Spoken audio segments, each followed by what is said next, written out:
Diana, Legacy of a Princess. Welcome to Backstage with the Anglophile. Today, we're on board the historic Queen Mary for the launch of Diana, Legacy of a Princess, an exhibition showcasing a priceless array of her evening gowns, accessories, heirlooms, and other special memorabilia belonging to Diana, as well as other members of the royal family. So join us today as we take a look at Diana, Legacy of a Princess.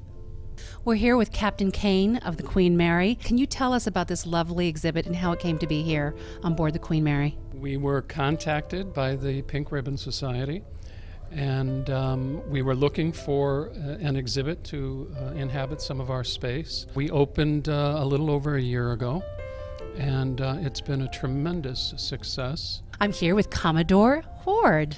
Welcome to the Anglophile channel. Tell me about your association with the Queen Mary and how you came to be associated with the exhibit. Yeah, she really is a special ship, and of course for us to host such an extravagant exhibit of Princess Diana's belongings, as well as letters and things of that nature from other members of the royal family, going all the way back to King George and Queen Mary. It's such a nice fit for the Queen Mary. We're here with Mr. Richard Dalton, personal hairdresser to Princess Diana. Welcome to the Anglophile channel, Mr. Dalton. Thank you so much. Tell us about how your association with Princess Diana came to be. I understand it was at a very young age. Diana was 17 when I first met her, and I was working in a salon in Bond Street, and I was doing her sister's hair, Lady Sarah and Lady Jane, and they used to bring their little sister in for vacations or whatever, and that's when I first met her. If I can ask, what was that like emotionally for you to lose someone so dear and so close to you? Well, I think it's the most awful disaster that ever happened. So. This was Diana's hair appointment. She would write handwritten hair appointments. She always just everything by hand. I got a stack that high. But you could see it was. She always used to say to me, people just say, "You look like you just had your hair done." She says, "What they don't really realize is I just have." Because Sunday, Saturday, Sunday. We're here with Suzanne King, who's the president of Pink Ribbons Crusade. Suzanne, welcome. Suzanne King has amassed an impressive collection of Diana dresses, which she traveled the globe acquiring. She founded the Pink Ribbons Crusade in 2000 to raise funds for breast cancer awareness. Well, it's a relaunch of the Diana exhibit that opened last June.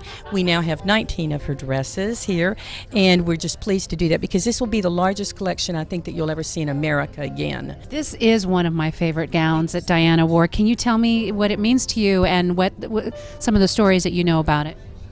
This dress really has interesting stories. Diana originally wore it with long sleeves and a high neck because even she, when she went to the Middle East, had to abide by the rules of the Arab countries.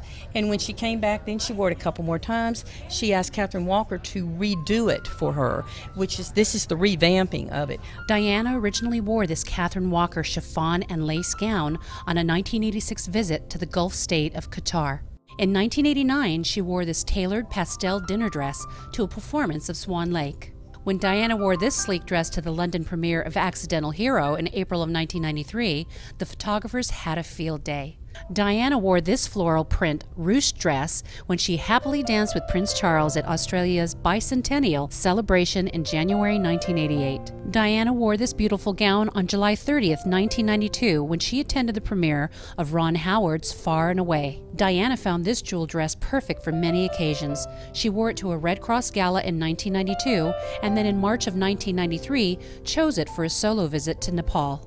Diana wore this elegant dress when she took Prince William and Prince Harry to the London premiere of Hook in April 1992. Diana was flamboyant in this striking ball gown when she arrived in September of '86 for London's America's Cup Ball.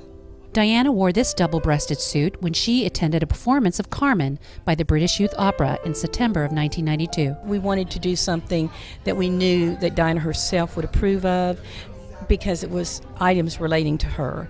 And so we went to London and we talked to various friends, various designers, the Kensington Palace, and talked to all of them to be sure that no one would think that we were exploiting her in what we were doing.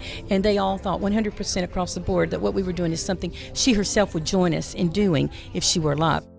When Princess Diana passed away, that was one of those events that we all remember exactly what we were doing. To have her belongings here with us is very humbling. It's almost like walking on hallowed ground, if you will. The room we're in now commemorates the passing of Princess Diana and contains a lot of memorabilia from her funeral and the response that was received by the palace of her death. You'll see the program from her funeral. Responses from Prince William and Prince Harry for anyone that sent condolences to them. Also one from the Fayed family. I have funny memories, I have other memories, but actually just being in her presence was, for me, was just amazing. You know? She's greatly missed.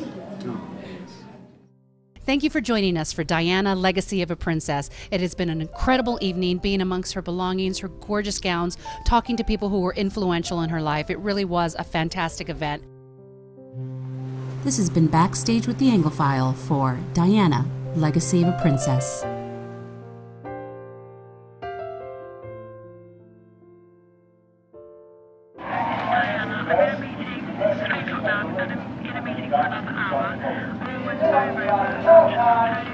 When I finish my meeting, anyway, that's fine.